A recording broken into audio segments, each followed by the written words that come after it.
Dr. File.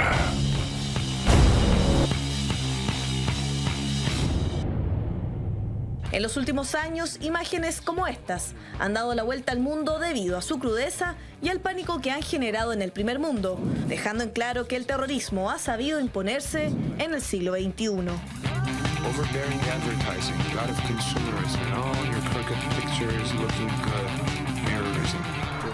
El hecho más reciente ocurrió el 14 de julio de este año en la ciudad de Niza, en Francia, cuando la mayoría de los franceses se disponía a celebrar de manera tranquila un nuevo aniversario de la toma de la Bastilla. Este hombre, identificado como Mohamed Laoued Boulel, irrumpió en la festividad violentamente.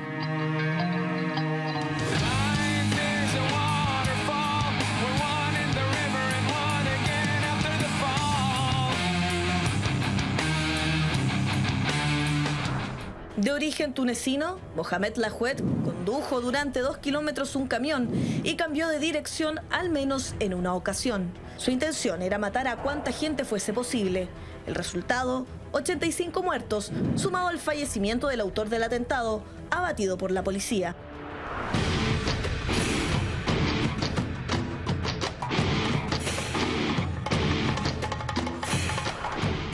Sin embargo, fue el autodenominado Estado Islámico quien reivindicó esta masacre. Con presencia en Siria e Irak, el Estado Islámico, o ISIS por sus siglas en inglés, pretende recibir el apoyo total del mundo musulmán para romper las fronteras del Líbano y Jordania con el fin de liberar a Palestina. Los miembros del Estado Islámico son yihadistas y tienen una interpretación extremista de la rama sunita del Islam. Se autoproclaman como los únicos creyentes reales, motivo por el que eliminan a todos aquellos que no piensen como ellos. Los ataques en Bruselas, el tiroteo en el Bataclan en París y la matanza contra el semanario satírico francés Charlie Hebdo son parte de los descarnados sucesos que el Estado Islámico se ha atribuido. Pero si hablamos de terrorismo de niveles desproporcionados, fue inicio de la década pasada cuando se cometió uno de los atentados más impactantes de los últimos 50 años.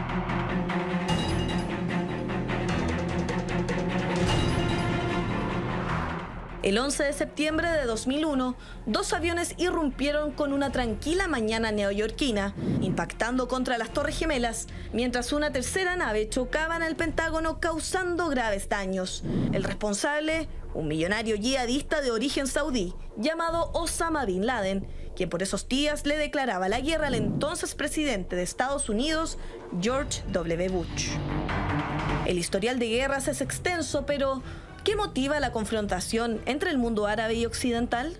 ¿Es solo terrorismo o estamos siendo testigos de rituales que sociedades secretas ejecutan para sí mismos?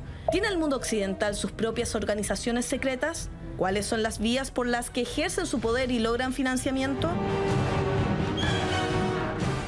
Todas estas interrogantes serán respondidas hoy junto a Dr. File en Mentiras Verdaderas.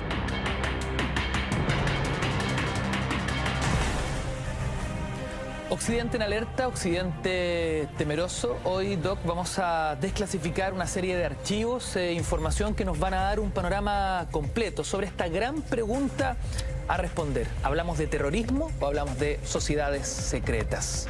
El mundo árabe versus Occidente. Partamos por el concepto, falsa bandera. ¿Qué significa y a qué se le atribuye?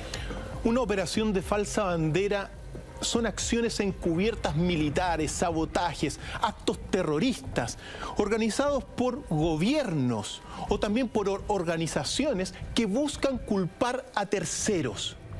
En este sentido, es una gran manipulación psíquica planetaria, como la vamos a ir viendo a partir de este minuto. Jugadas que distorsionan la realidad.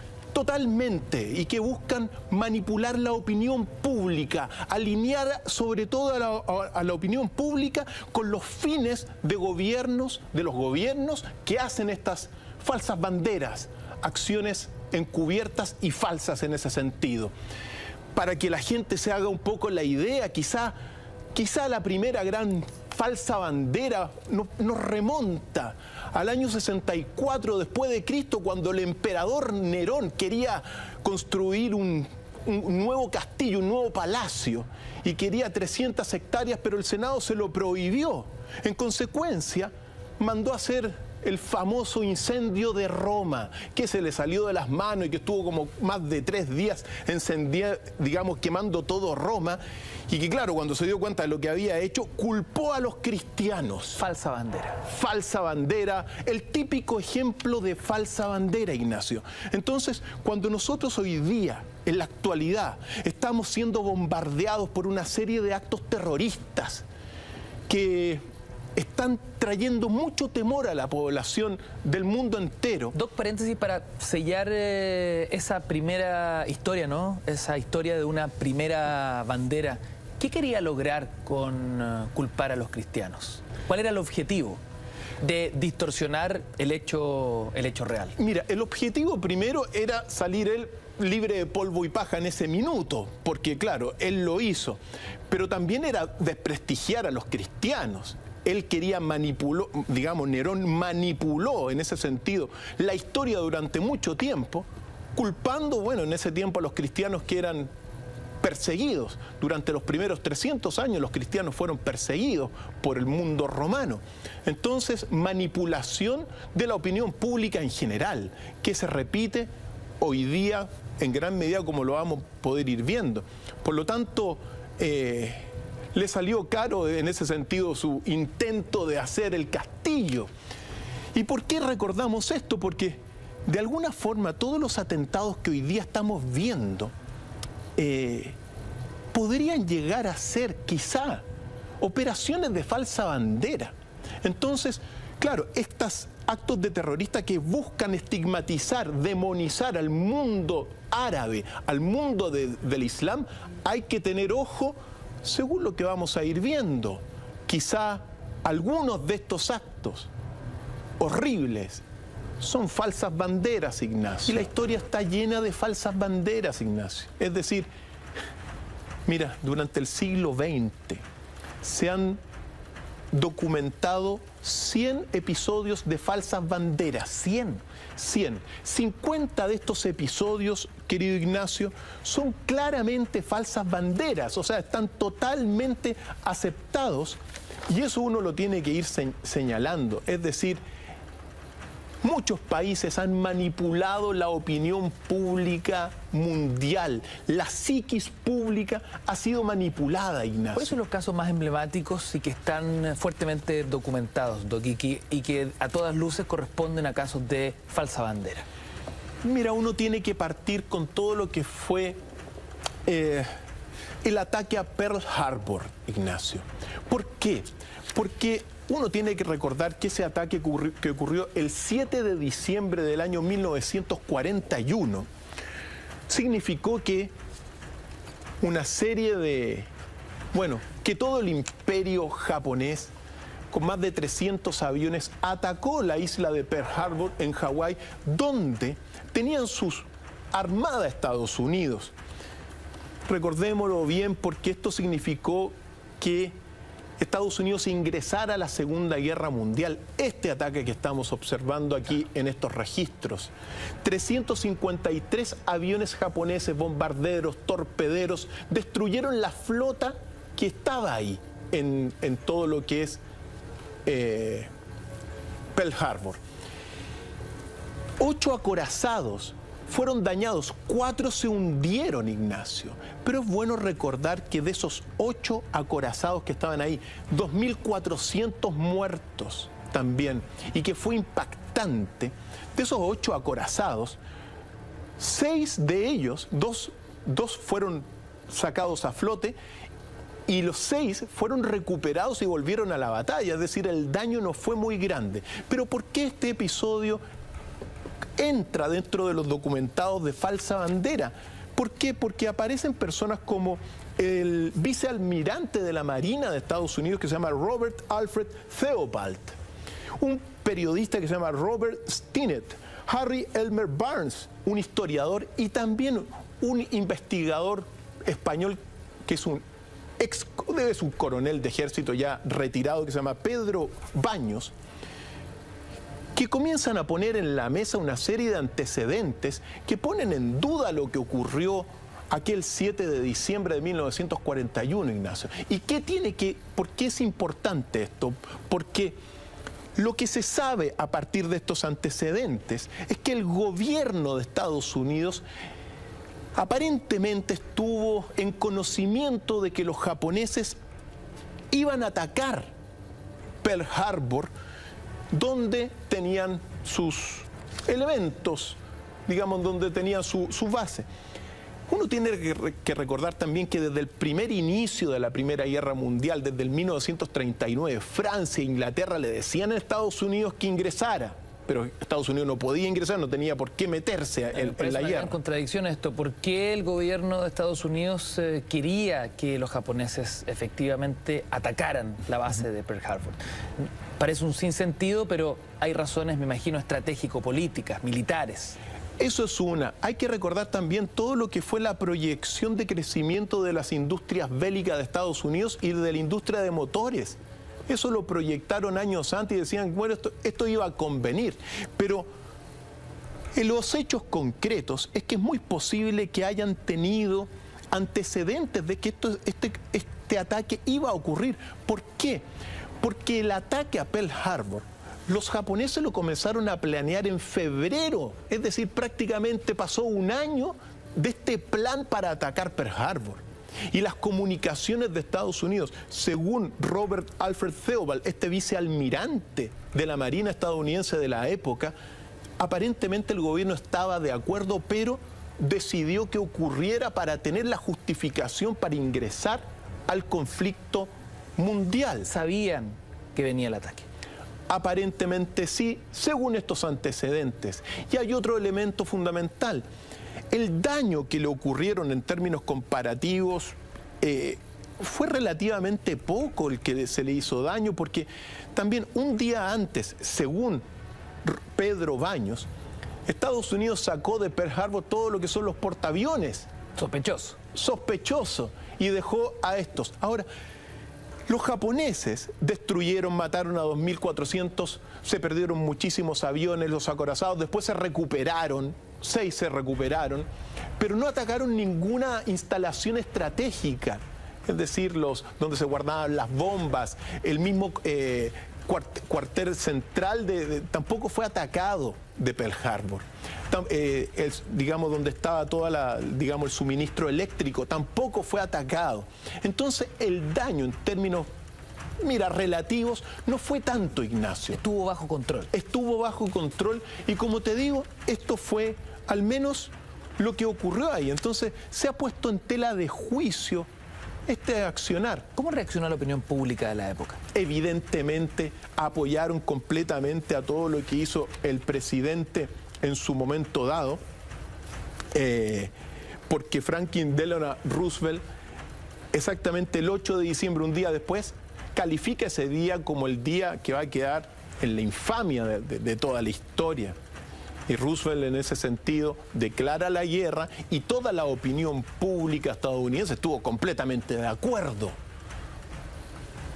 Es posible que haya sido una manipulación psíquica nacional para todo ese país y para todo el mundo, porque es muy impactante. Los antecedentes están ahí, Ignacio. Los antecedentes están ahí y bueno, quizá nunca se va a saber completamente, pero esto ha sido un caso documentado que entra de estas clasificaciones de falsa bandera.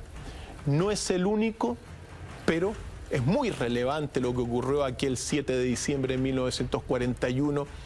¿Por qué? Porque, se pierden vidas, Ignacio, y se manipula quizá todo esto que estamos viendo. La gente va a sacar sus conclusiones, porque no es el único caso, Ignacio. También existe lo que ocurrió en el famoso incidente de Manchuria, que ocurrió el 18 de septiembre de 1931. El incidente de Manchuria, aquí esto está totalmente reconocido incluso por el Estado japonés, porque ese 18 de septiembre un grupo de 26 oficiales japoneses, comandados por Seishiro Itagaki, bombardearon, más bien dicho, pusieron una bomba en el tren del sur de Manchuria y culparon a los chinos. Es tan importante esto, ¿por qué? Porque ese 18 de septiembre de 1931 comenzó la invasión japonesa en todo lo que era territorio chino, y que se extendió esta invasión hasta después de la Segunda Guerra Mundial, es decir, tuvimos muchísimo tiempo. Durante toda esa invasión china relevante, mira, se hicieron muchísimas violaciones a los derechos humanos, matanzas, y el año después de este acontecimiento, es decir, en 1932, todo el mundo de la Sociedad de las Naciones envió a un diplomático a investigar qué había ocurrido en Manchuria y si esto había sido realmente, esta bomba en el tren del sur de Manchuria había sido efectiva. Lo mandaron a investigar. Este diplomático Lord se llama el Lord Lytton. Tenemos una declaración de él con las conclusiones de sus observaciones prácticamente el mismo año 1932 que fue cuando fue, y que hablen por sí solo para conocer lo que son las operaciones de falsa bandera, Ignacio. Vamos a verla. Vamos. Trouble began on the 18th of September last year when Japanese troops occupied the town of Mukden. The excuse given by them was that Chinese soldiers had blown up a section of the South Manchuria Railway and fired upon a Japanese patrol. We found that the Japanese occupation of this large part of China was not justified on the ground of self-defense, and that the new state which had been set up was a Japanese protectorate rather than a genuine case of Manchurian self-determination. The issue is very critical, and the peace of the world hangs in the balance. En un balance el orden mundial prácticamente debido a eso. Lo dijo Lord Lytton en su momento dado. Y con el paso del tiempo, afortunadamente, el mismo Tribunal Militar Internacional de Tokio finalmente declaró y aceptó que los partícipes en este plan habían sido muchos de estos oficiales que participaban en el servicio secreto japonés, pero no reconocieron que el Estado Mayor japonés haya sabido de esta operación. Claro, nunca lo van a reconocer. Es decir, se le echa la culpa a estos 26 oficiales japoneses de esta invasión, pero bueno, así son las falsas banderas. Es decir, los japoneses culparon a esto a los chinos. Falso, Ignacio. Segundo caso documentado y ya mundialmente conocido como falsa bandera. Se distorsiona la información, se manipula la opinión pública y se obtienen beneficios, réditos políticos, estratégicos, con oscuras finalidades. Oscuras finalidades. Ya tenemos un ejemplo estadounidense, un ejemplo japonés. Existe un ejemplo también, otro caso documentado, que es la famosa operación Himmler, o también el incidente de Gleiwitz, que ocurrió el 31 de agosto de 1939 y que viene a ser una especie de, mira, gran excusa nazi para todo lo que fue la invasión a Polonia y el inicio al otro día de la Segunda Guerra Mundial, Ignacio. ¿Qué es lo que sucedió ese 31 de agosto del año 1939? Pues bien, un grupo de soldados y oficiales de la Gestapo, del servicio secreto de Hitler en este sentido, de las SS, se tomaron una radio que estaba en la frontera justo polaca-rusa. Se tomaron una radio que estaba en territorio alemán y bueno, y comenzaron a, digamos, hacer unas comunicaciones de llamar a los polacos contra Hitler. ¿Y qué es lo que sucedió con esto? Después estos SS tomaron a unos prisioneros de un campo de concentración, los mataron, le pusieron, digamos, uniforme polaco, los pusieron en la radio y dijeron que habían sido polacos. Un gran montaje.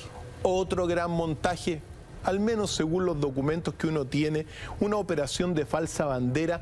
¿Para qué? Para justificar la invasión de Polonia.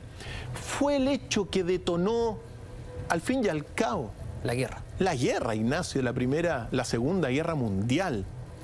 Esta invasión, hasta el día de hoy se sigue teniendo de alguna forma esta torre de comunicaciones, digamos, de esta radio en Gleitzwitz, esta ciudad, se sigue teniendo como un recuerdo de lo que fue. Pero claro, aparecen estos SS de la Gestapo nazi, irrumpen, hacen declaraciones por la radio contra Hitler y culpan a los polacos y después matan a uno y los visten a todos de polacos que habían sido ellos. Falsa bandera, Ignacio. Tan importante, ¿por qué? Porque se van justificando así las guerras, Ignacio. Claro, lo de Pearl Harbor es una lectura similar, pero en otro contexto, otro país, pero el arranque de la participación de una potencia mundial en una guerra global. Y eso fue el 31, y al otro día invaden, y bueno, y arrasaron con todo, bueno, arrasaron y se tomaron todo Polonia, pero bajo una falsa bandera. Otra falsa bandera es esa.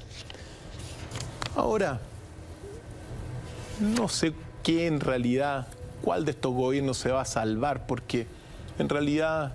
Casos hay en todos lados. Casos hay en todos lados. ¿La Unión Soviética carga con algún caso similar? Carga con lo que se llama la masacre de Katyn, Ignacio. La masacre de Katyn ocurrió entre abril y mayo de 1940, momento en el cual las tropas rusas, justo ya iniciada la guerra, invaden Polonia y pasaron por las armas a 22.000 polacos, Ignacio. ¿22.000? Así es. Y no es que hayan sido todos en el bosque de Katyn, que es cerca de la ciudad de Smolensk, en Rusia, porque la verdad que la masacre de Katyn ocurrió en muchas partes, solamente que en ese bosque de Katyn fue donde se encontraron fosas con muchísimos muertos, pero fueron 22.000. Alrededor de unos 15.000 fueron oficiales y miembros de la seguridad polaca, pero el resto de asesinados por la Unión Soviética, fueron en realidad muchísimos intelectuales, profesores, líderes de la sociedad civil. 22.000 muertos. ¿Pero qué es lo que sucedió? Sucedió que esta masacre de Katyn, la Unión Soviética culpó a los nazis de esto. Durante 50 años, Ignacio, se creyó que habían sido los alemanes los que habían matado a los polacos.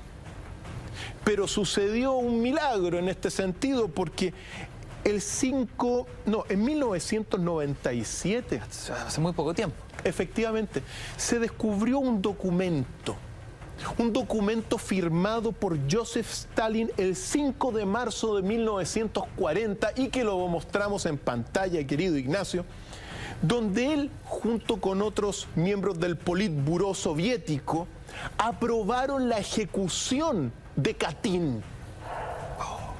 Entonces, es contundente. De hecho, el mismo Mikhail Gorbachev y el actual presidente Vladimir Putin reconocieron esta acción de Joseph Stalin.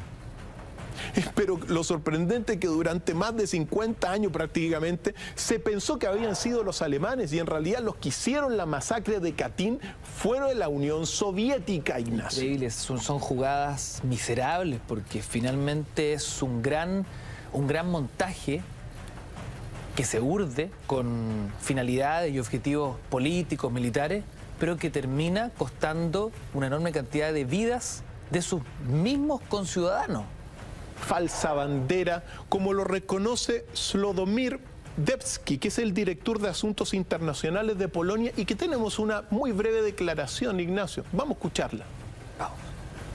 Para la sociedad polaca, la masacre de Katyn produce una reacción muy negativa por dos razones. Por una parte fue una matanza, y de otro lado está el hecho en que durante 50 años nos estuvieron mintiendo. 50 años nos estuvieron mintiendo, Ignacio. Por eso nosotros estamos hablando de una manipulación psíquica mundial. Y estos son antecedentes, Ignacio, claros, objetivos. Las falsas banderas, estas operaciones encubiertas para manipular y para justificar acciones, son una realidad total, Ignacio.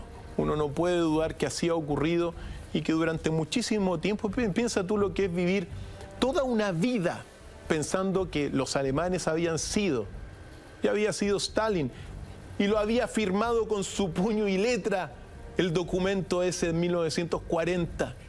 Por lo tanto, así es el mundo, Ignacio. Así es el mundo. Un mundo de mentiras, un mundo de traiciones y un mundo sobre todo que busca manipular a través de estas falsas banderas la opinión pública de todos los países, Ignacio. Doc, siguiendo con este ejercicio de revisión documentada, ¿no? Casos macizos que nos van mostrando montajes con tremendos beneficios políticos y militares. ¿La guerra de Vietnam, sus antecedentes, cargan también con un caso similar?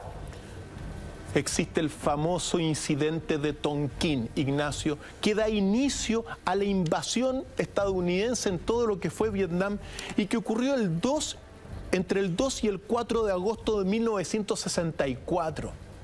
Ese incidente de Tonkin fue el que, va a detonar esta invasión y todo lo que fue la invasión estadounidense en Vietnam. Según todos los antecedentes que se tienen, otra operación de falsa bandera, Ignacio. ¿Por qué? Porque lo que ocurrió lo que ocurrió el 2 de agosto de 1964 es que un destructor Maddox de Estados Unidos se acercó a aguas territoriales vietnamitas.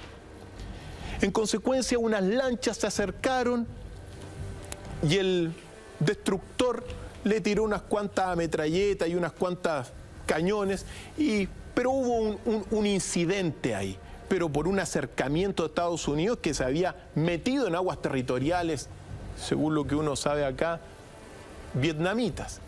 2 días después, y esto todo informándose a Lyndon Johnson, 2 días después ocurre otro incidente, pero muy extraño, porque el mar estaba muy turbio, estaba con muchas olas, y es cuando también ahí se justifica. Dicen que este destructor Maddox fue atacado directamente por los vietnamitas, cosa que no ocurrió, Ignacio, pero que fue la justificación para la invasión. Ni siquiera hubo declaración de guerra, hubo una invasión. Tenemos una reflexión en este sentido de un gran filósofo sudamericano que se llama Eduardo Galeano. Vamos a escucharla, que habla sobre este incidente de Tonkin. Vamos a ver. En el año 1964, el presidente Lyndon Johnson denunció que los vietnamitas habían atacado 2 buques de los Estados Unidos en el Golfo de Tonkin. Y entonces el presidente Johnson invadió Vietnam.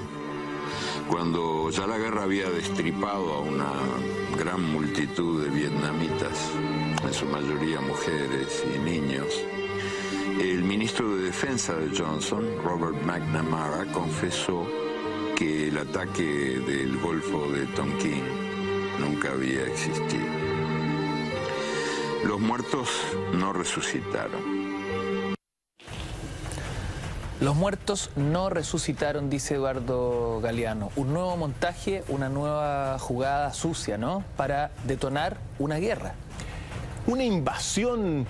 Y también ya estamos en plena Guerra Fría, Ignacio. Es decir, el enfrentamiento de la Unión Soviética contra los Estados Unidos a través de terceros países. Y lo que ocurrió fue precisamente que se invade, es decir, se tenían desplegados 60.000 soldados estadounidenses y al al otro día después de este incidente de Tonkin, pasan a haber 500.000 soldados estadounidenses en todo lo que fue, bueno, la invasión de Vietnam. La guerra, Ignacio, donde definitivamente la moral colapsó, porque fue una guerra constituida desde el primer minuto a través de la mentira, donde ni siquiera hubo una declaración de guerra, fue una invasión de Estados Unidos, y donde a través de Vietnam se enfrentaba por un lado la Unión Soviética, que suministraba armas evidentemente a todo el mundo vietnamita, y Estados Unidos. Es tan importante esta guerra, Ignacio, porque también se le reconoce y se le recuerda como la guerra que devastó ese país. Nunca había sido bombardeado un país tanto en la historia de la humanidad como fue Vietnam. Y también todo lo que fueron las bombas con gases, Ignacio. Fue tan absurdo que gatilló tremendos movimientos civiles en los Estados Unidos en contra de la guerra. Ahora, la pregunta es, ¿por qué era tan importante para el gobierno norteamericano, para su milicia, atacar Vietnam? ¿Cuál era el objetivo detrás de esto?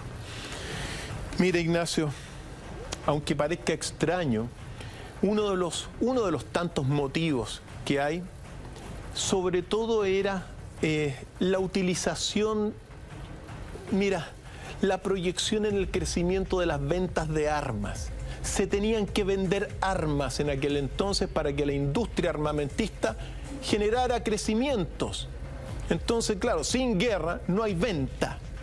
Esta guerra en gran medida fue provocada por los hombres de la guerra, los hombres dueños de estas industrias de guerra que tomaron el control indirecto y que, bueno, se permitió que se hicieran ricos, pues, Ignacio. El mundo bipolar, por un lado y por otro. Todo a partir del incidente de Tonkin de 1964. Ahora, dentro de este incidente de Tonkin, tenemos una declaración fundamental, Ignacio, porque es una declaración histórica donde uno va a escuchar las noticias que recibía el presidente de Estados Unidos del incidente y la declaración final también de Robert McNamara, que era el secretario de Defensa de la época y que reconoce que todo fue una falsa bandera, Ignacio. Upa, vamos a ver.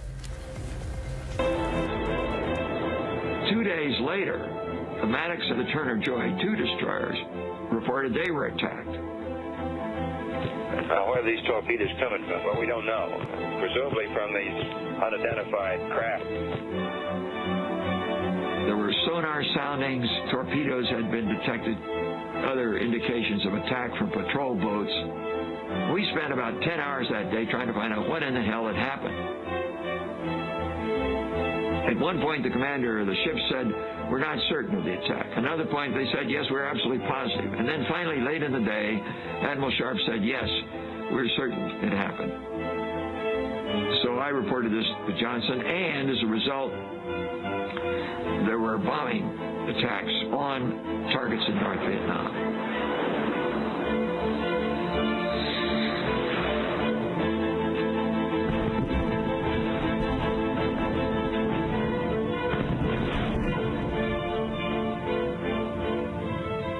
Johnson said, "We may have to escalate. I'm not going to do it without congressional authority."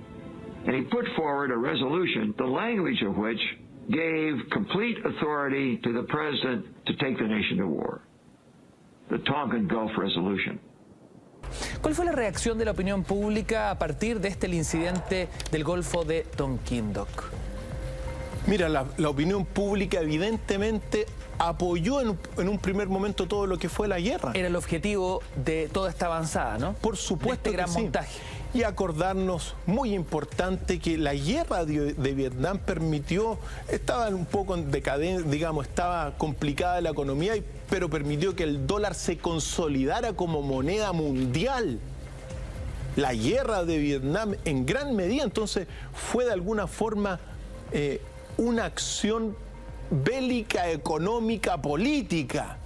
Entonces, muy importante, la industria después de esta guerra, la industria bélica pasó a ser definitivamente y durante muchos años, bueno, venía siendo la más importante industria del mundo entero por sobre todas las otras, Ignacio, gracias a todo lo que ocurrió en Vietnam. Entonces, estamos hablando, como lo reconocía Robert McNamara después, este secretario de Defensa. Robert McNamara mandó a escribir todo lo que son los famosos documentos del Pentágono. Los documentos del Pentágono son las conclusiones del Ministerio de Defensa sobre la política estadounidense en la guerra de Vietnam. Y lo que concluye Robert McNamara, y de público conocimiento, es que Estados Unidos lo que hizo fue tener una campaña de mentira sistemática, según los textos redactados por el mismo Robert McNamara. Esta campaña de mentira sistemática no iba solamente a la opinión pública extranjera, al mundo como nosotros, sino que estaba dirigida sobre todo, según los documentos del Pentágono, a la población y contra la población estadounidense. Lo que se buscaba era manipular el pensamiento estadounidense a través de una mentira, como fue el incidente del Golfo de Tonquín, Ignacio. ¿En qué minuto, Doc, ya desatada la guerra, la opinión pública norteamericana comienza a despertar? Comienza a salir a la calle, se comienza a manifestar y el gobierno empieza a darse cuenta que su posición es incómoda frente a esta guerra. Lo que pasó en la guerra de Vietnam, Ignacio, fue que pensaron que iban, con todos los bombardeos, pensaron que iba a ser una victoria relativamente fácil. Y no se dieron cuenta que los vietnamitas comenzaron a esconderse debajo tierra, Ignacio. Sobre todo debajo tierra. Entonces, claro, bombardeaban, dejaron generaciones destruidas enteras a Estados Unidos, pero resistieron los vietnamitas y salían. Entonces, con el paso del tiempo, claro, el triunfo que fue anunciado que iba a ser muy rápido, se demoró muchísimo tiempo. Y eso empezó a erosionar todo. La opinión pública. Pero empezó a erosionar la opinión pública debido a que estaban muriendo estadounidenses. Parecía una guerra absurda. Efectivamente, lo que sucede es que esta operación de falsa bandera, digamos del Golfo de Tonquín, se conoció mucho después, Ignacio. Una cosa es la reacción contra la guerra, debido a que no estaban ganando y que no la ganaron. Estados Unidos destruyó muchísimo, se hizo rico en ese sentido la industria, pero no la ganaron, sino que después es cuando se sabe que todo había sido al menos el inicio, una falsa bandera, Ignacio. Entonces, manipulación. La indignación incluso se acentuó después, cuando se hacen públicos estos documentos del Pentágono, redactados por el mismo y llamados, digamos, oficiados por el mismo Robert McNamara, secretario de Defensa de la época. Doc, estamos hablando del antecedente de la guerra de Vietnam. ¿Qué sucede con la intervención norteamericana frente a otro de sus enemigos históricos, la Cuba de Fidel Castro? Mira, Ignacio, afortunadamente tenemos un documento muy importante que habla de la operación Northwoods contra Cuba. Esta operación Northwoods contra Cuba se conoce desde el 13 de marzo de 1962. Y es este documento, querido Ignacio, que fue afortunadamente desclasificado en 1997. Lo particular es que este documento de la operación Northwood, también conocido como la justificación para la intervención militar estadounidense en Cuba, nunca se realizó. Doc, vamos a hacer un breve alto y a la vuelta vamos a revisar este y otros casos de montajes de bandera falsa. Queridos amigos, estamos en Mentiras Verdaderas completamente en vivo y en directo. Breve alto y continuamos. Montajes, conspiraciones, estamos hablando de operaciones clásicas a estas alturas, de las llamadas falsa bandera. Junto a Dr. File recorremos parte de la historia reciente con documentos, con información desclasificada que dan cuenta de grandes mentiras finalmente, grandes falsedades históricas. Como la operación Northwoods contra Cuba. Lo particular de esta operación que no se llevó a cabo, es decir, la invasión contra Cuba no se llevó a cabo, pero lo particular de este documento que fue redactado por el Ministerio de Defensa de Estados Unidos y también por una junta de jefes de Estado Mayor y que fue remitido a Robert McNamara en 1962, lo interesante de este documento es que nos muestra cómo, bueno, opera la falsa bandera, las acciones que querían hacer para justificar la invasión a Cuba. Doc, el nombre se repite, Robert McNamara. ¿Quién fue? Robert McNamara fue el secretario de Defensa de Estados Unidos durante ese tiempo de 1960, la guerra de Vietnam, y todo ese tiempo. Durante muchísimos años fue secretario de Defensa en ese sentido. ¿Figura clave en la Guerra Fría? Por supuesto que sí, y reconoce estas cosas. Y lo particular de este documento que vale la pena señalar, qué acciones provocadoras, digamos, incluía y que pensaban hacer Estados Unidos. Lanzar rumores sobre Cuba empleando radios clandestinas, iniciar ataques simulados, sabotajes, disturbios en la base naval de Guantánamo. Ahora, ¿cuál elegimos? Decían. Bombardear y hundir un navío estadounidense en la base de Guantánamo como falsa bandera. No se llevó a cabo, pero es muy interesante este documento para ver cómo piensan estas personas que justifican y hacen estos actos. El acoso de vuelos civiles, otra posible acción. Ataques a transportes de tierra y destrucción de aviones falsos americanos. Está escrito en este documento de la operación Northwoods. Es increíble, Ignacio. Destruir un aparato no tripulado haciéndolo pasar por avión comercial. Orquestar una campaña de terrorismo que incluía el hundimiento real o simulado de refugiados cubanos. Está escrito en el documento y que afortunadamente a partir de 1997 es público. Y también arrasar cosechas arrojando dispositivos incendiarios. ¿Cómo para qué? Para poder justificar la acción contra Cuba. No se realizó, Ignacio, afortunadamente esto. Pero lo que uno tiene que tener claro es que estos son algunos de los 50 casos documentados de falsas banderas, donde están todas las grandes potencias engañando a la gente, manipulando ¿para qué? Para hacer estas intervenciones, para controlar el pensamiento, justificar acciones, bueno, injustificables para uno, Ignacio. Doc, tenemos un último caso de falsa bandera de una operación retorcida y que tiene a Rusia como protagonista. Mira, este caso es un caso que ya uno lo puede circunscribir en lo que son los casos actuales, Ignacio, y que entran dentro, uno lo va a mostrar, pero son en realidad casos donde que hay que dudar. Hay que dudar de lo que está ocurriendo hoy en día, porque es un caso que ocurrió en 1999, en septiembre de 1999. Entonces, ¿por qué digo esto antes de comenzar a ver estos casos? Porque quizá esto que vamos a hablar ahora, en 50 años más, cuando se pueda hablar y desclasificar todo, van a pasar a ser casos de falsa bandera, como lo que hemos visto hasta este minuto. Este está en la lupa.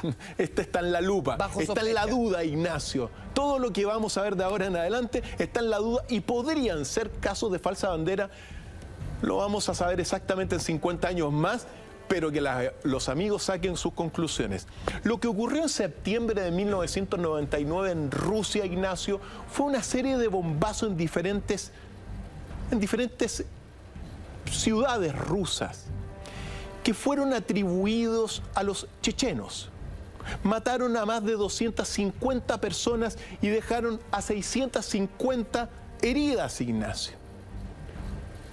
Este ataque, que en principio fue atribuido a los chechenos, aparentemente habría sido una falsa bandera cometida por el mismo gobierno ruso, Ignacio,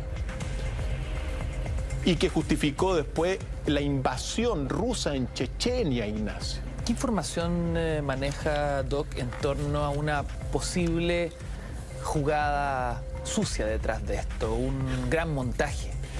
Bueno, este gran montaje llevó a Putin al poder, Ignacio, a Vladimir Putin. Entonces, todos tienen tejados de vidrio acá, Ignacio, eso hay que decirlo. Tenemos un documento que muestra lo que ocurrió en una primera instancia. Vamos a verlo y nos vamos poniendo en contexto sobre estas posibles falsas banderas. Vamos a ver. Autumn 1999. A wave of bloody explosions swept through Russian cities. On the 4th of September, in Bunaksk, in Dagestan, 62 people died in the rubble of a tower block. On the night of the 9th of September, in Moscow, an 8-story apartment building in Guryanov Street was blown to bits. A toll of 94 dead and 164 wounded. At dawn on the 13th of September in the capital city again, a powerful explosion totally destroyed a 7-story building on the Kashira Road. 119 bodies were pulled from the rubble. They included 12 children. 3 days later, in Volgodonsk in southern Russia, 17 people died in another explosion. Russia had never before been subjected to such acts of terrorism. Terribles imágenes, doctor. Eso fue lo que ocurrió. Entonces, imagínate recibir, estas explosiones rarísimas, cientos de muertos, devastada la opinión pública. ¿Quién fue, Ignacio? Es la pregunta del millón. ¿Quién estuvo detrás de esto? ¿Por qué? Porque prácticamente en agosto lo que ocurre es la invasión de Chechenia, con, bueno, una serie de saldos más. Por lo tanto, tenemos una declaración y un documento sobre este mismo caso que va a sembrar las dudas, Ignacio, de quién estuvo detrás, porque el gobierno de Putin dice que fueron los chechenos. Aparentemente no fue así. Veamos lo que dice el documento y que las personas saquen sus conclusiones en casa. Falsas banderas, Ignacio. Vamos a ver. With public anger running so high, the Prime Minister, Vladimir Putin, ordered a bombing campaign to bring the rebellious Chechens to heel. Russian planes are only striking the terrorist bases.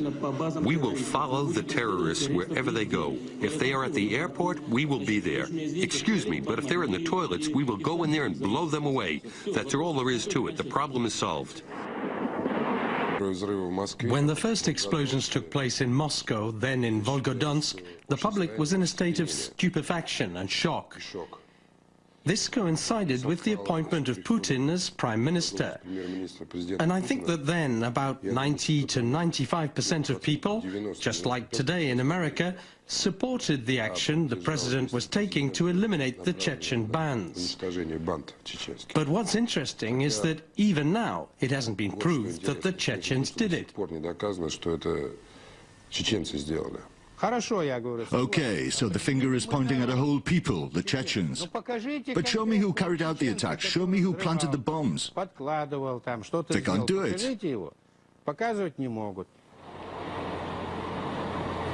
The slow progress of the inquiries, the absence of proof, the sheer scale and professionalism of the bombings all cast doubt on Chechen involvement. Speculation as to the possible involvement of the Lubyanka.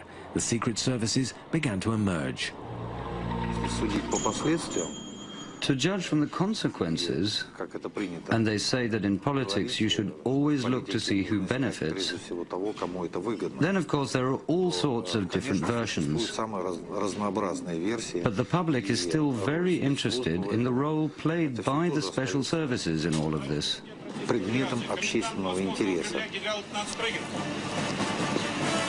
After public demands for peace, the enraged Russian people turned against the Chechens and the war was renewed. There's little doubt that it was the toughened public opinion that put the young hardliner Vladimir Putin, the former head of the Secret Service, the FSB, into the Kremlin. Muy interesante lo que indican estos documentos, Doc, porque, como dice una de las declaraciones, hay que fijarse siempre quién se beneficia en política siempre hay que ver quién es el ganador después de todos estos hechos. Lo concreto es que aún no hay pruebas de que los chechenos fueron los que ejecutaron estos actos. Y Vladimir Putin llegó a una aprobación del 95% después de estos hechos. El gran ganador. El gran ganador. Los argumentos, mira, no se encontraron los culpables, los que hicieron los directos. El servicio secreto en ese sentido habría operado muy bien. Entonces, estamos frente a antecedentes, Ignacio, que son contundentes respecto de estas dudas que se plantean. ¿Por qué? Porque acto seguido Vladimir Putin va a consolidarse como el gran presidente hasta el día de hoy, prácticamente. Entonces,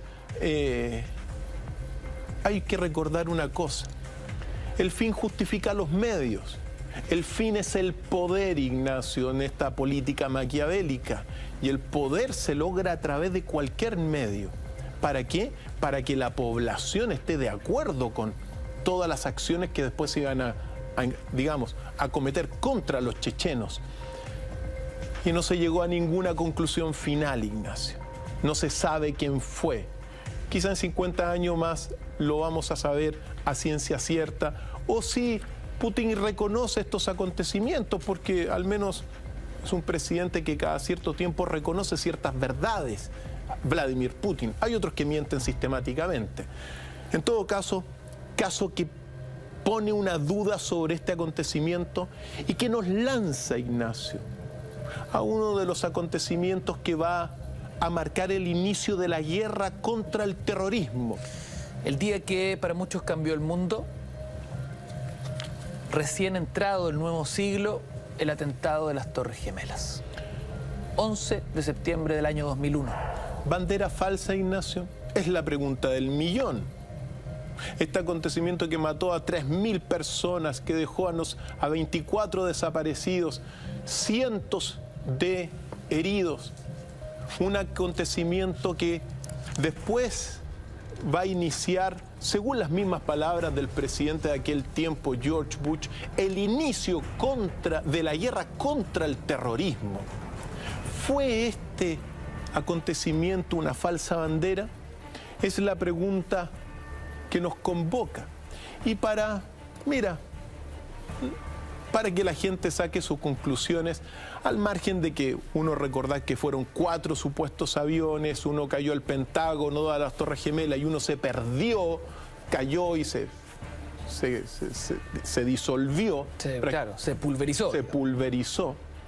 Lo importante, centrémonos, Ignacio, en el edificio 7. ¿Cuál es el edificio 7, Doc? Es un edificio que está al lado de las Torres Gemelas. Un edificio contiguo ahí, justo un edificio vecino. Es este edificio que vamos a ver aquí, que tenía un pequeño incendio en uno de sus pisos. Como consecuencia de los atentados. Supuestamente como consecuencia de los atentados, pero tenía un incendio. No hay ningún edificio que se derrumbe por un incendio, eso hay que decirlo. ¿No hay pruebas de que haya recibido algún tipo de impacto? No hay pruebas, quizá le cayeron algunos pedazos de todo del derrumbe de las mismas Torres Gemelas, pero lo importante del edificio 7 es que es un edificio que en un momento dado se cayó simétricamente, Ignacio. Se desplomó. Se desplomó simétricamente. Y eso es, la punta del iceberg de la falsa bandera que podría ser este acontecimiento. ¿Por qué? Porque cuando un edificio, como lo vamos a ver, se cae simétricamente, significa que en alguna parte todas sus bases fueron destruidas simultáneamente, Ignacio. Ahí se alcanza a ver una imagen. Ahí está. Que capta la caída del edificio. Eso es. Se cae como una demolición programada, digamos. Como una demolición programada. Entonces, esto es relevante, la caída. Como les decía, la punta del iceberg es la caída simétrica, Ignacio. ¿Por qué? Porque significa que en un momento dado todas las bases del edificio colapsaron simultáneamente. ¿Qué operaba en ese edificio 7, Doc? Mira, oficinas de negocios, diferentes, como todos los edificios del centro de Nueva York, oficinas de inversiones y otras cosas. Pero es muy importante lo siguiente, porque en este edificio se dijo que había tenido un problema en una base. ¿Ya?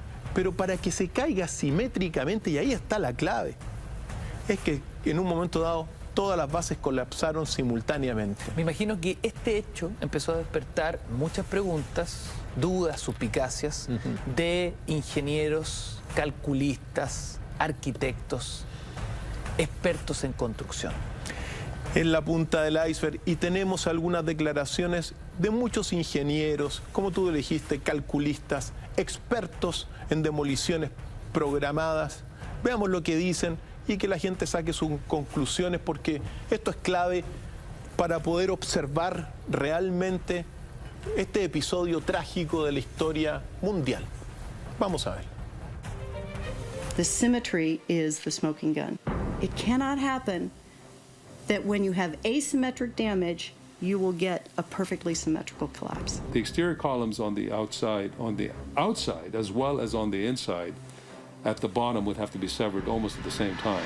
I worked for Controlled Demolition Incorporated, CDI, the top-rated explosive demolition firm in the world. What I saw, it was a classic implosion. The center of the core, the penthouse area, starts to move first, and then the building follows along with it. That's another indicator that this report is very suspect. When it's all finished, the outside walls are piled one on top of the other right in the middle of the building. Just like a house of cards if it were coming down. According to NIST, the failure occurred at column 79 on level 12. This means basically they're talking about a single columnar collapse or failure that resulted in a total collapse of the building. That just does not make any sense. No tiene sentido para lo que supuestamente ocurrió. La gente va a sacar las conclusiones en casa. Pero también hay un investigador de la Universidad de Copenhague, Ignacio, que logró tener investigar el material de la Torre Sur, de las Torres Gemelas, y analizó este material. Extraído de los escombros. Efectivamente.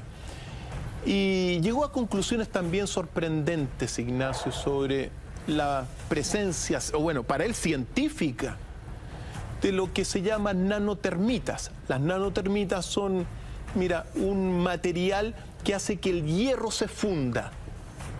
Y eso fue lo que encontró particularmente Niels Harrit, investigador de la Universidad de Copenhague, y un grupo logró observar esto, y tenemos su declaración para que la gente saque sus conclusiones, porque los expertos señalan también que los edificios que se cayeron resistían y estaban diseñados para resistir el choque de aviones como los que los chocaron. Entonces, ¿qué ocurrió, Ignacio? Falsa bandera. Tenemos la declaración de Niels Harrit. Vamos a verla. In the dust, we found what we characterize as unreacted thermitic material in the shape of some very tiny red-gray chips, which have different properties. Most importantly is they're still reacting, some of them, and in the reaction they produce molten iron, which is the prime indication of a thermitic reaction. And such a reaction can be used to destroy steel structures. El atentado que inauguró la llamada guerra contra el terrorismo. Estamos revisando una declaración, como bien decía Dr. Fail clave, el señor Niels Harrit, de la Universidad de Copenhague, en Dinamarca, una figura totalmente neutra frente a cualquier suspicacia o duda en torno al tema, ¿no? El tipo es un especialista que viene a revisar en los escombros qué demonios pasó con esta destrucción de ambos edificios. Y lamentablemente esas son las conclusiones, Ignacio. Se encontró nanotermita, un material para, digamos, transformar el acero prácticamente en líquido, el líquido encendido en ese sentido.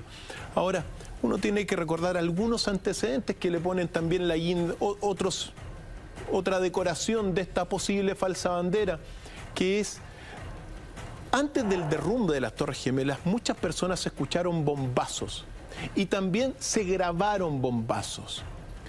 Ese mismo día se le dio libre a muchísimas, a más de 2.000 personas, casi 2.000 personas, se le dio justo el día libre, justo el 11 de septiembre del 2001. Otro antecedente, las semanas previas, según lo que se cuentan, muchísimas declaraciones, muchas personas visitaron las Torres Gemelas con perros. ¿Para qué iban con perros? ¿Qué estaban buscando o qué estaban investigando? Cosas que uno tiene que poner en antecedentes. Doc, entonces, independiente de la pérdida de miles de vidas, la situación pudo haber sido mucho peor, ya que otra importante cantidad de gente ese día no acudió a sus trabajos. Así es. En las Torres Gemelas trabajaban 5.000 personas. Estamos hablando de un día laboral, era un martes. 5.000 personas y murieron 3.000 personas. Bueno, se le dio feriado libre a 2.000 personas, según lo que uno, al menos los documentos de estas investigaciones que uno tiene. Y también, ¿qué es lo que sucede después? Después, George Bush inicia todo lo que va a ser la guerra contra el terrorismo. Anuncia que, bueno, ha comenzado una nueva batalla contra el terror en el mundo entero. Este golpe a la moral norteamericana, un golpe brutal al centro financiero mundial finalmente, ¿qué le permite a Bush y al gobierno norteamericano? ¿Qué comienza a pasar después del 11 de septiembre?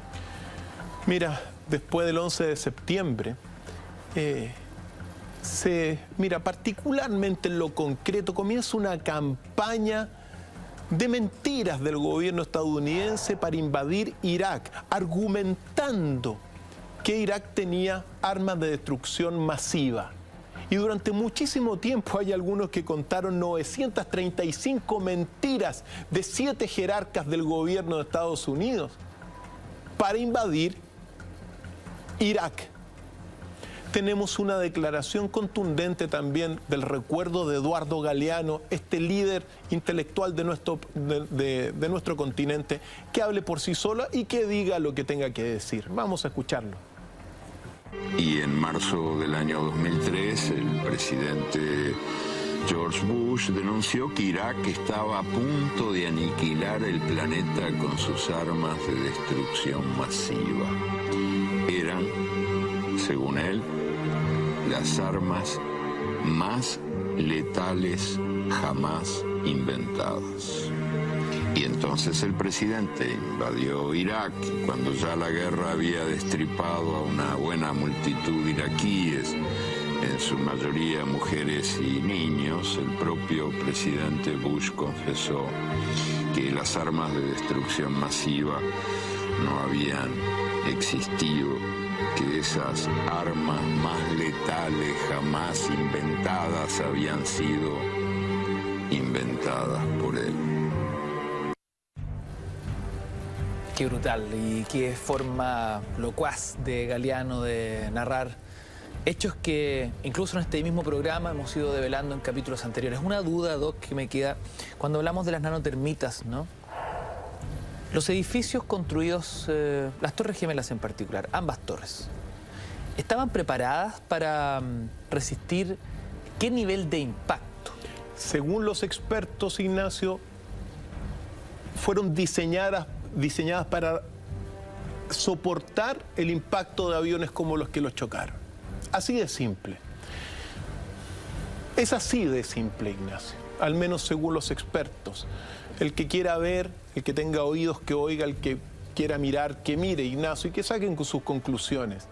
Pero después, mentiras para invadir Irak y destruir Irak y hacerlo el Estado fallido que es hoy día, donde habita el Estado Islámico o ISIS, como uno conoce. Entonces, mentiras, Ignacio, mentiras descaradas y reconocidas. Así es la vida, Ignacio. Pero hay otro episodio más cercano que ocurrió particularmente el 7 de enero del año 2015, que fue el que golpeó a Francia con el atentado a Charlie Hebdo. Tenemos que detenernos en esto, Ignacio, porque de alguna forma, atentado terrorista, porque estamos hablando de atentados terroristas, fue quizá el inicio de una seguidilla de atentados que han ocurrido en Francia durante el último tiempo. En general en Europa, además. Y por supuesto en Europa.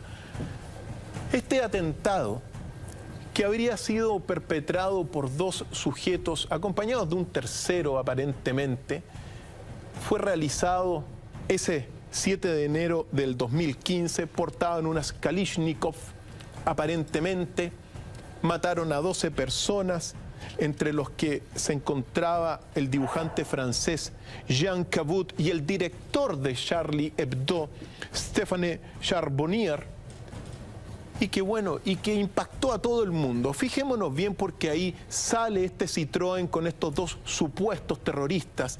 Al paso, digamos, como lo vamos a ver, hay una patrulla policial que los detiene, hay un enfrentamiento, pero terminan arrancando. Una clásica marca francesa, además. Por cierto, si nos fijamos bien, el auto tenía unos espejos retrovisor color plateado o blancos, al menos que se veían así. Muy importantes. E impactaron a la opinión pública, particularmente unas imágenes donde aparece prácticamente una ejecución de un policía en el suelo. ¿Ya?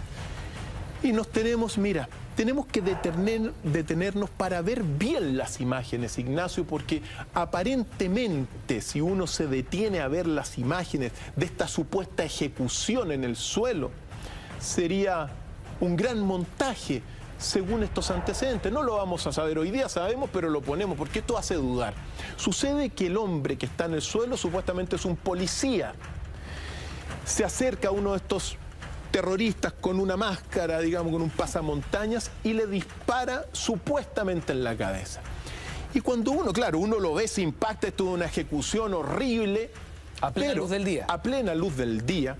Pero si uno se detiene a ver esa imagen y esa escena, uno tiene que darse cuenta que primero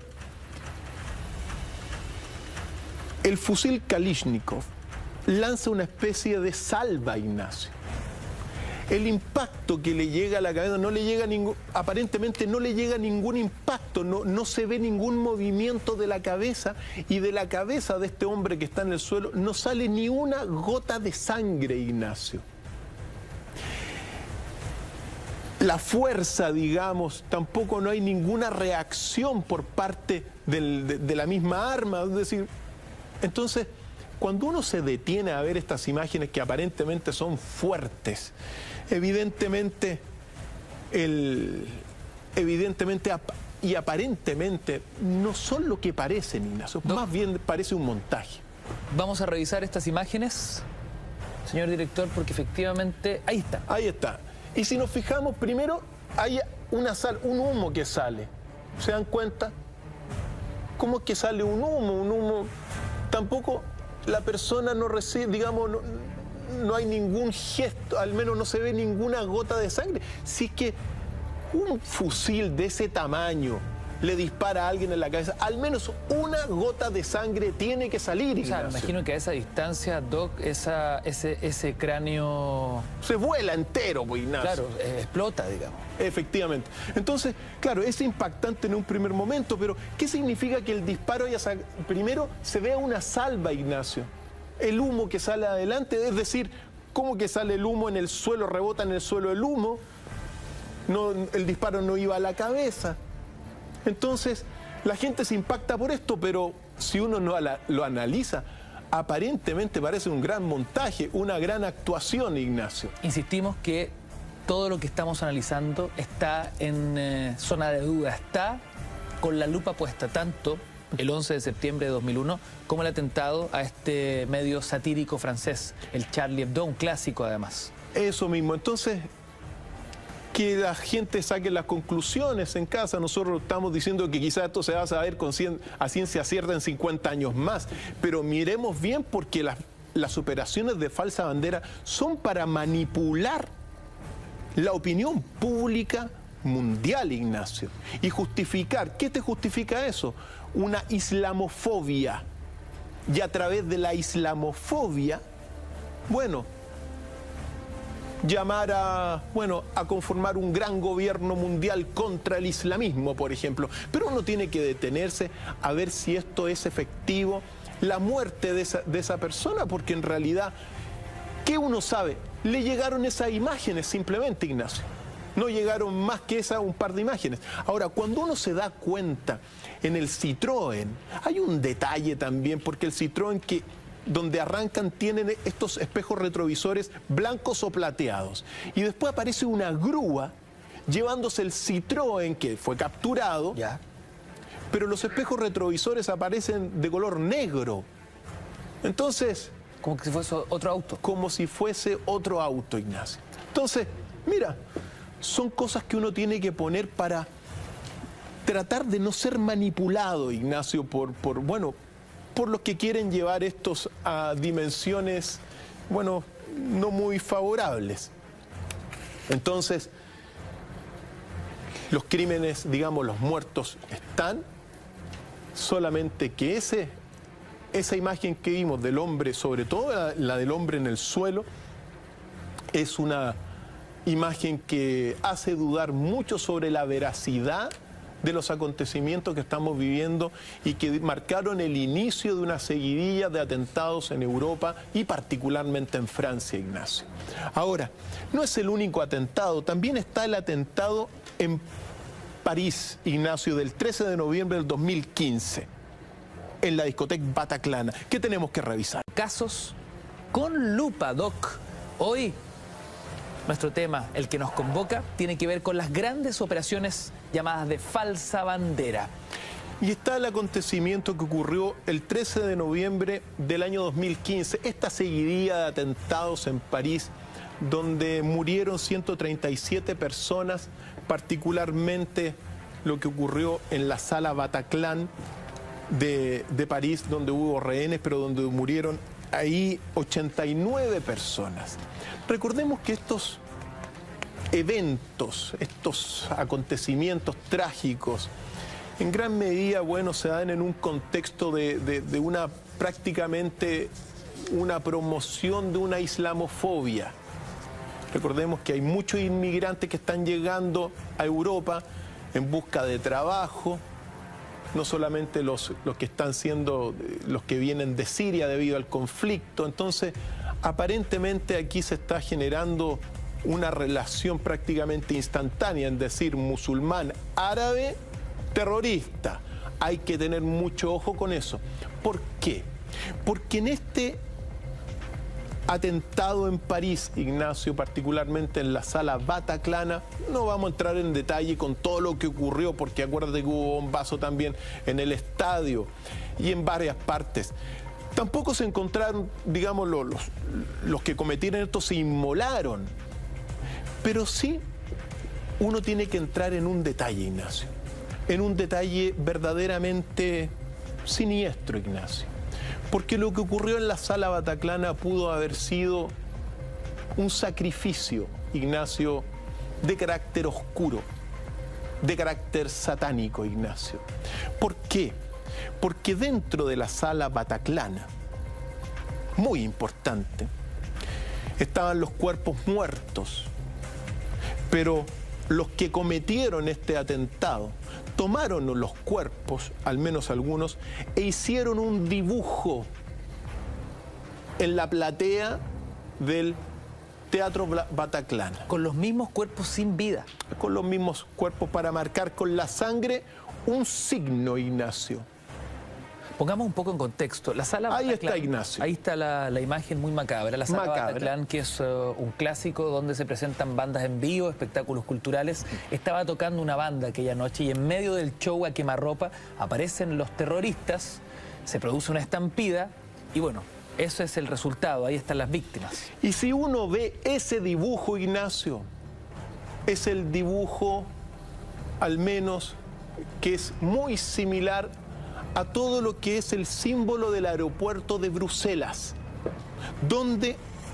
Ahí está. Días después, ahí está la comparación, Ignacio. Si esto es así, nosotros estamos en presencia de un ritual satánico, Ignacio. Esto es muy oscuro para toda la comunidad mundial. Ahora, ¿cuál es la clave, al menos que uno puede ir tomando y dejándola en el, digamos, sobre la mesa? ¿Quién estuvo detrás, Ignacio?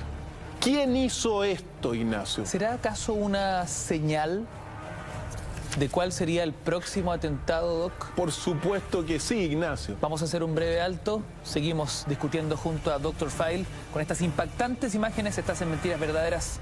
Breve corte y ya volvemos. Y recordar que no hay crimen perfecto y que muchos de estos casos de falsa bandera cometidos por organizaciones secretas muchas veces dejan la firma. Uno sabe cómo actúan ciertas policías secretas y dejan la firma. En el caso que estamos revisando, que es este atentado en el Bataclan, en París, que después esa señal se repite en el símbolo del aeropuerto de Bruselas, nos va a meter al menos en una situación muy oscura, Ignacio. Ahí está la imagen, Doc. Esto es la firma que dejaron estos terroristas, Ignacio. La firma que estaban anunciando, pero esto es verdaderamente un sacrificio oscuro, Ignacio. ¿Por qué? Porque cuando ahora nos remontamos a lo que ocurrió el 22 de marzo del año 2016, 22 del 3, Ignacio, o como se habla en Estados Unidos, 3/22, uno se sumerge en una explosión que la vamos a ver, que es la que ocurrió en el interior. Claro, son las imágenes que nos llegan del aeropuerto de Bruselas. Quedó, todos sabemos, una debacle allá. Muchísimos muertos, 35 muertos. Pero lo que uno ve acá, querido Ignacio, estas imágenes, si nos fijamos bien, según los más expertos, son imágenes que corresponden a un atentado que ocurrió en enero del año 2011 en Rusia, que fueron ocupadas y fueron difundidas mundialmente como si hubiesen sido las que ocurrieron en el aeropuerto de Bruselas. Son las mismas imágenes, otro ángulo, pero aquí hay una serie de dudas respecto de si estas imágenes son realmente lo que ocurrió en el aeropuerto de Bruselas o lo que ocurrió en Rusia en enero del año 2011. Otro atentado también. Entonces, claro, esto llega, se difunde y se hace público, impacta, pero no se sabe a ciencia cierta de qué lugar estamos hablando. ¿Con qué objetivo, Doc, en este caso, habría una necesidad de construir un montaje? Mira, está quizá la explicación final la puede dar el mismo presidente Barack Obama, porque después de este atentado en Bruselas, hace una declaración que llama a unirse el mundo contra el terrorismo, prácticamente a formar un nuevo gobierno mundial, que quizás es la síntesis de lo que buscan estos atentados de falsa bandera que estamos viviendo. Formar un gobierno mundial, una dictadura mundial a través de una islamofobia. Tenemos la declaración de Obama que dice claramente qué es lo que quiere Estados Unidos y el mundo de Inglaterra, Francia y lo que están de la OTAN a partir de estos atentados de terroristas. Vamos a escucharlo. Vamos a ver. Please indulge me. I want to comment on the terrorist attacks that have taken place in Brussels. The thoughts and the prayers of the American people are with the people of Belgium. We stand in solidarity with them in condemning these outrageous attacks against innocent people. We will do whatever is necessary to support our friend and ally Belgium in bringing to justice those who are responsible. And this is yet another reminder that the world must unite. We must be together, regardless of nationality or race or faith, in fighting against the scourge of terrorism. We can and we will defeat those who threaten the safety and security of people all around the world. Es decir, Ignacio, el mundo se tiene que unir contra el terrorismo islámico, supuestamente. Pero vamos a entrar en un último detalle, Ignacio, a partir de estos señales que nos están dejando. El atentado en Bruselas fue el 22 de marzo. La cifra simbólica es el 322. Ese 322 es un número cabalístico y místico correspondiente a lo que se llama una sociedad secreta radicada en la Universidad de Yale, Estados Unidos, que se llama Skull and Bones. Si uno se mete en el signo de Skull and Bones, ¿qué es esto? Aparece abajo 322, es decir, marzo 22, día en que fue el atentado al aeropuerto de Bruselas. Esta sociedad iniciática, masónica, también sinárquica, dirigida por una élite, es una incubadora de grandes jerarcas de la CIA de Estados Unidos, como George Bush padre, como George Bush hijo, y también, bueno, John Kerry. Son miembros reconocidos de esta sociedad secreta. Uno pone estos antecedentes en la mesa porque bajo estas sociedades iniciáticas los números son cabalísticos, Ignacio. Esa coincidencia de que justo el marzo 22 se atentó es lo que aparece en el escudo de Skull and Bones, Ignacio. ¿Quién está detrás del Estado Islámico? Tenemos una declaración final, querido Ignacio, de Noam Chomsky, que puede resumir, según él, quién está detrás del Estado Islámico. Vamos a ver. It is, and I think it's accurate, that the United States created the background out of which ISIS grew and developed. Part of it was just the standard sledgehammer approach, smash up what you don't like. In 2003, the United States and Britain invaded Iraq, major crime. The conflicts that were engendered by the U.S. sledgehammer that smashed up Iraq and has now spread everywhere. And that's what Fuller means by Saudi Arabia not only provides the ideological core that led to the ISIS radical extremism, but it also funds them.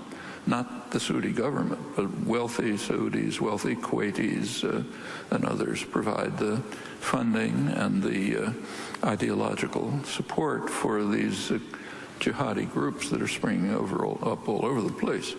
There are other. This attack on the region by the United States and Britain is the source of where this thing originates. That's what Fuller meant by saying the United States created ISIS. Ignacio, operaciones de falsa bandera o actos terroristas. Quizá en 50 años más lo vamos a saber a ciencia cierta, Ignacio.